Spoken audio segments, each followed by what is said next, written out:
അമൃത് Veni hair elixir presents daily news സായാഹ്ന വാർത്തകൾ powered by Pulimoottil silks KSFE.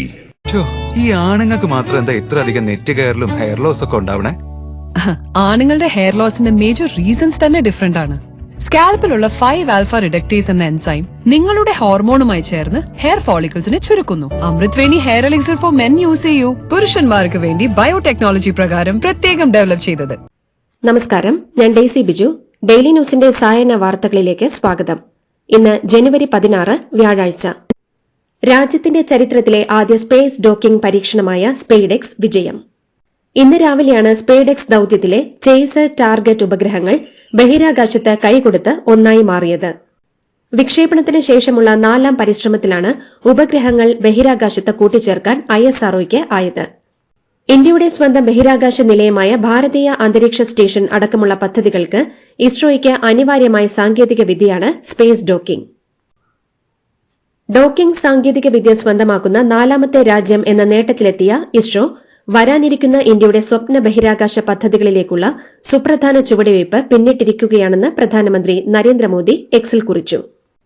SpaDeX docking വിജയത്തിൽ ISROയിലെ മുഴുവൻ ശാസ്ത്രജ്ഞരെയും പ്രധാനമന്ത്രി അഭിനന്ദിച്ചു.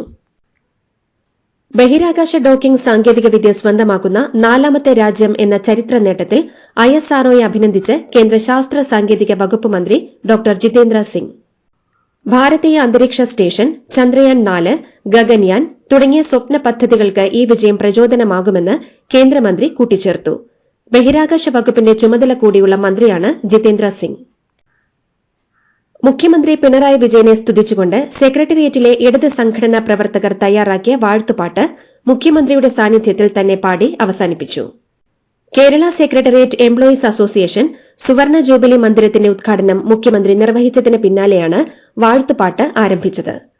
സെക്രട്ടേറിയറ്റിലെ ഇടത് സംഘടനാ പ്രവർത്തകരായ സ്ത്രീകളും പുരുഷന്മാരുമടക്കം 100ഓളം പേർ ചേർന്നാണ് ഗാനം ആലപിച്ചത്. KSRTCയിലെ മുഴുവൻ ജീവനക്കാർക്കും 2024 ഡിസംബർ മാസത്തെ ശമ്പളം വിതരണം ചെയ്തു തുടങ്ങി.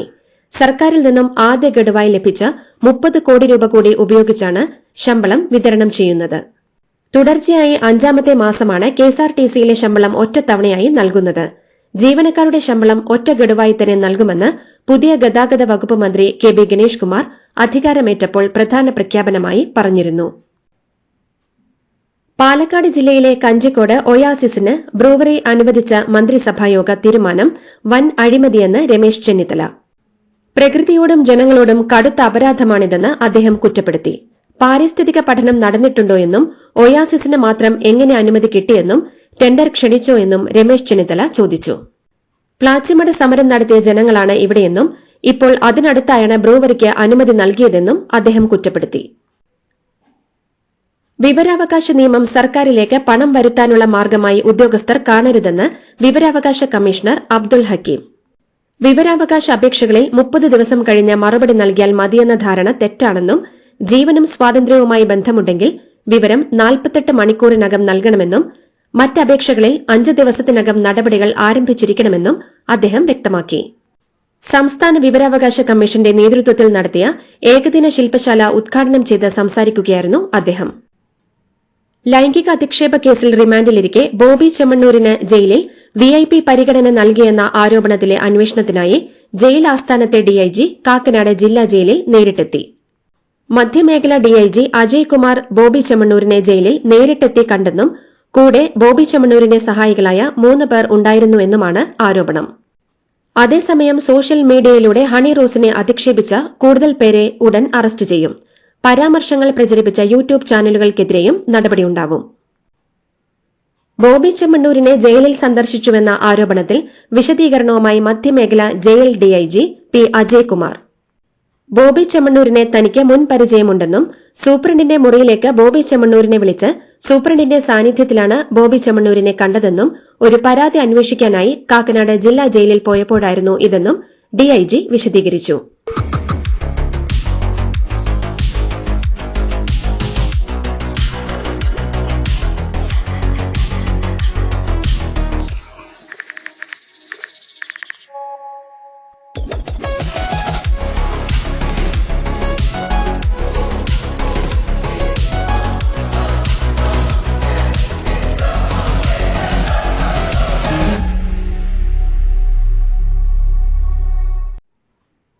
നെയ്യാറ്റിൻകരയിലെ ഗോപൻ സ്വാമിയുടെ മൃതദേഹം കല്ലറ തുറന്ന് പുറത്തെടുത്തു.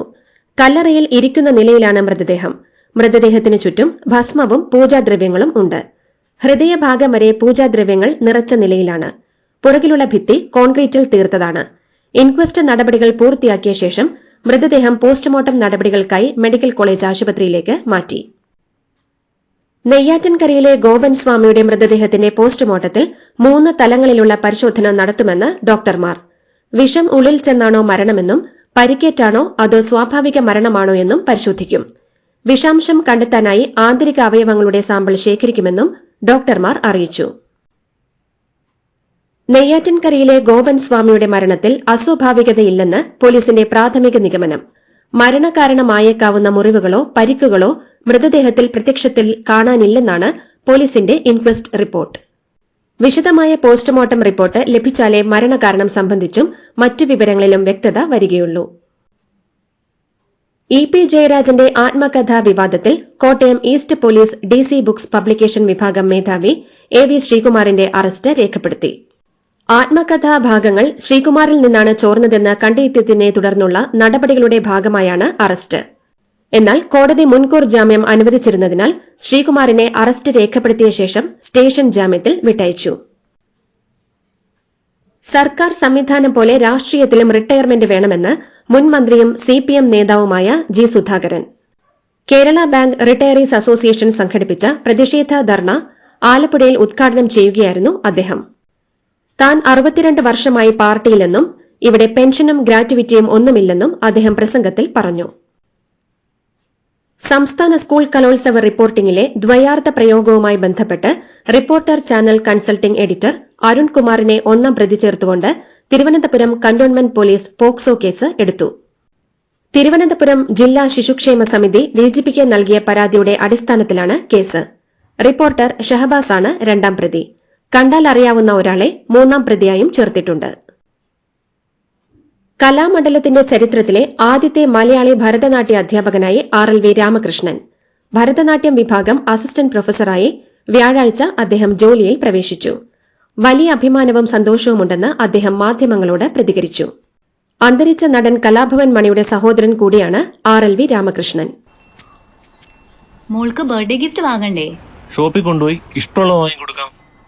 അപ്പൊ ഏട്ടൻ വരുന്നുണ്ടോ? ഗിഫ്റ്റ് കാർഡ് വരും. അതെ, ഓരോ ചിട്ടിയിലും ഒരാൾക്ക് 5000 രൂപയുടെ ഗിഫ്റ്റ് കാർഡ് സമ്മാനം. മെഗാ സമ്മാനമാണെങ്കിലോ പുതുപുത്തൻ ബെൻസ് കാർ. 2-ാം സമ്മാനം ഇന്നോവ ക്രിസ്റ്റ, അതും 17 ഇത്തവണ സമ്മാനങ്ങളുടെ നക്ഷത്രത്തിലക്കവുമായി KSFE ഗാലക്സി ചിട്ടികൾ. സൌദി അറേബ്യയിലെ റിയാദ് ജയിലിൽ കഴിയുന്ന കോഴിക്കോട് സ്വദേശി അബ്ദുൾ റഹീമിന്റെ മോചനവുമായി ബന്ധപ്പെട്ടുള്ള അടുത്ത കോടതി സിറ്റിംഗ് ഫെബ്രുവരി 2-ന് ഞായറാഴ്ച രാവിലെ സൌദി സമയം 8 മണിക്കായിരിക്കുമെന്ന് റിയാദ് റഹീം സഹായ സമിതി അറിയിച്ചു. ഡിവിഷൻ ബെഞ്ചാണ് കേസ് പരിഗണിക്കുക. അബ്ദുൾ റഹീമിന്റെ മോചനകാര്യത്തിൽ 6-ാം തവണയും റിയാദ് കോടതി കേസ് മാറ്റിവെക്കുകയായിരുന്നു. കഴിഞ്ഞ 1.5 മാസത്തിനിടെ ജമ്മു കാശ്മീരിൽ ദുരൂഹമായി മരിച്ചവരുടെ എണ്ണം 15ആയി. ബുധനാഴ്ച 9 വയസ്സുകാരി ആശുപത്രിയിൽ ചികിത്സയിലിരിക്കെ മരിച്ചിരുന്നു. മരിച്ചവരിലെല്ലാം ഛർദിയും ബോധക്ഷയവും പോലെയുള്ള സമാനമായ ലക്ഷണങ്ങളാണ് കാണാനായത്. അസ്വാഭാവിക മരണങ്ങൾക്ക് പിന്നിലെ കാരണം കണ്ടെത്താൻ കഴിയാതെ വന്നതോടെ പോലീസ് SIT രൂപീകരിച്ചിരിക്കുകയാണ്. എന്നാൽ മരണങ്ങൾക്ക് പിന്നിൽ ഏതെങ്കിലും രോഗമല്ലെന്ന് ജമ്മു കാശ്മീർ ആരോഗ്യമന്ത്രി സക്കീന മസൂദ് അറിയിച്ചു. ബോളിവുഡ് നടൻ സെയ്ഫ് അലി ഖാന് കുത്തേറ്റു. മുംബൈ ബാന്ദ്ര വെസ്റ്റിലെ വീടുകയറിയുള്ള കൊള്ളയ്ക്കിടെ നടനെ ആക്രമി കുത്തിയതായാണ് പുറത്തുവരുന്ന റിപ്പോർട്ടുകൾ. വ്യാഴാഴ്ച പുലർച്ചെ 2:30ഓടെയായിരുന്നു സംഭവം. മുംബൈ ലീലാവതി ആശുപത്രിയിൽ ചികിത്സയിലാണ് ഇപ്പോൾ സെയ്ഫ്. നടൻ അപകടനില തരണം ചെയ്തതായി ആശുപത്രി അധികൃതർ സ്ഥിരീകരിച്ചു.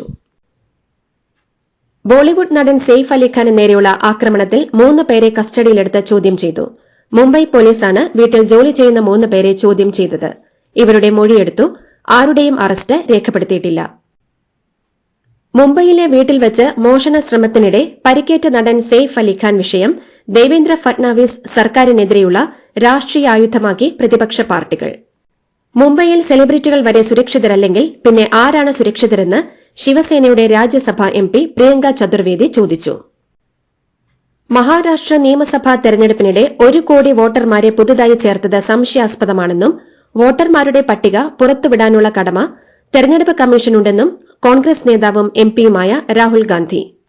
നമ്മുടെ തെരഞ്ഞെടുപ്പ് സംവിധാനത്തിൽ ഗുരുതരമായ പ്രശ്നങ്ങളുണ്ടെന്നും ഹരിയാന നിയമസഭാ തെരഞ്ഞെടുപ്പിന്റെ വോട്ടിംഗ് വിവരങ്ങൾ വേണമെന്നും രാഹുൽ പറഞ്ഞു. അമേരിക്കയുടെ 47ാമത് പ്രസിഡന്റായി ഡൊണാൾഡ് ട്രംപ് അധികാരമേൽക്കാനിരിക്കെ രാജ്യത്ത് വരാൻ പോകുന്നത് അപകടകരമായ അധികാര കേന്ദ്രീകരണമാണെന്ന് മുന്നറിയിപ്പ് നൽകി പ്രസിഡന്റ് ജോ ബൈഡൻ. ബുധനാഴ്ച നടന്ന യാത്രയയപ്പ് ചടങ്ങിൽ നടത്തിയ പ്രസംഗത്തിൽ സംസാരിക്കുകയായിരുന്നു അദ്ദേഹം. തിങ്കളാഴ്ച നടക്കാനിരിക്കുന്ന അമേരിക്കൻ പ്രസിഡന്റ് ഡൊണാൾഡ് ട്രംപിന്റെ സത്യപ്രതിജ്ഞാ ചടങ്ങിൽ മുൻ അമേരിക്കൻ പ്രസിഡന്റ് ബറാക് ഒബാമയുടെ ഭാര്യ മിഷേൽ ഒബാമ പങ്കെടുത്തേക്കില്ലെന്ന് റിപ്പോർട്ടുകൾ. കഴിഞ്ഞ ദിവസം ഇത് സംബന്ധിച്ച ഒബാമയുടെ ഓഫീസ് സ്ഥിരീകരണം നൽകിയിരുന്നു. 15 മാസം നീണ്ട യുദ്ധത്തിന് അന്ത്യം കുറിച്ച ഇസ്രായേൽ ഹമാസ് സമാധാന കരാർ സ്വാഗതം ചെയ്ത് ഇന്ത്യ. ബന്ദികളെ മോചിപ്പിക്കണമെന്ന് നിരന്തരം ആവശ്യപ്പെട്ടിരുന്നതാണെന്ന് ഇന്ത്യൻ വിദേശകാര്യ മന്ത്രാലയം വാർത്താക്കുറിപ്പിൽ വ്യക്തമാക്കി. ഗാസയ്ക്ക് മാനുഷിക സഹായമെത്തിക്കാൻ ഇത് സഹായിക്കുമെന്ന് പ്രതീക്ഷിക്കുന്നുവെന്നും ചർച്ചയിലൂടെ പ്രശ്നം പരിഹരിക്കണമെന്നതായിരുന്നു ഇന്ത്യയുടെ നിലപാടെന്നും വിദേശകാര്യ മന്ത്രാലയം വ്യക്തമാക്കി. സ്റ്റേഡിയത്തിന് പുറത്തെ ആരാധകരുടെ പ്രതിഷേധത്തിലും മുദ്രാവാക്യത്തിലും പോലീസ് ഇടപെടൽ ഉണ്ടായതിൽ വിശദീകരണവുമായി കേരള ബ്ലാസ്റ്റേഴ്സ്. ക്രമസമാധാന പാലനത്തിൽ പോലീസിന് നിർദ്ദേശം നൽകാൻ ക്ലബിന് അധികാരമില്ലെന്നും പോലീസ് ഇടപെടലിന് ക്ലബ്ബ് നിർദ്ദേശം നൽകിയിട്ടില്ലെന്നും കേരള ബ്ലാസ്റ്റേഴ്സ് വാർത്താക്കുറിപ്പിൽ വ്യക്തമാക്കി. കഴിഞ്ഞ ദിവസങ്ങളിലുണ്ടായ സംഭവ വികാസങ്ങളുമായി ബന്ധപ്പെട്ട് തെറ്റായ പ്രചാരണമാണ് നടക്കുന്നതെന്നും വാർത്താക്കുറിപ്പിലുണ്ട്. ഇതോടുകൂടി ഡെയിലി ന്യൂസിന്റെ ഇന്നത്തെ സായന വാർത്തകൾ സമാപിക്കുന്നു. ഡെയിലി ന്യൂസിന് വേണ്ടി വാർത്തകൾ വായിച്ചത് Daisy Biju. Daily news live .in വാർത്തകൾ വിരൽ തുമ്പിൽ.